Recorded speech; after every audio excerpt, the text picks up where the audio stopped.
Ish, komen apa ni? Kawan-kawan, tengok komen ni. Dia cakap, macam orang bodoh sial terkijak-kijak. Kau tu dah lah perempuan bodoh.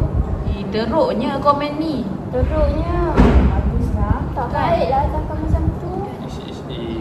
Saya rasa lebih baik kalau kita menggunakan kata yang lebih sopan.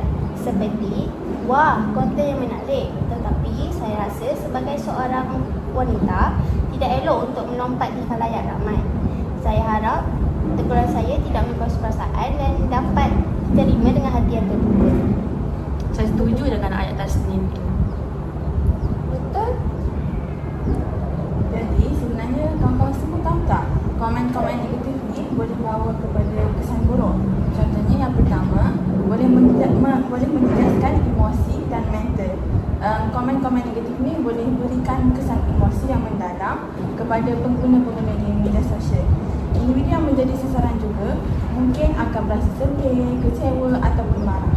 Dalam kes yang lebih serius, ia boleh bawa kepada tekanan perasaan ataupun kemurungan.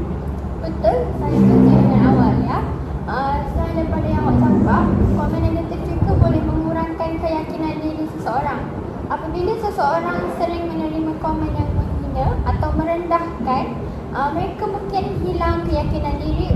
Ini menyebabkan mereka takut untuk berkongsi pendapat atau berkreativiti di media sosial kerana bimbang dikritik atau dikecam oleh pengguna media sosial yang lain. Baiklah, saya setuju dengan Alia dan juga Syakila. Komen-komen seperti ini akan mendorong kepada bully cyber.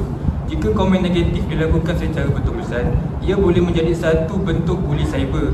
Mangsa mungkin mengalami tekanan emosi yang serius dan ada kalanya boleh membawa kepada tindakan yang boleh membahayakan diri sendiri.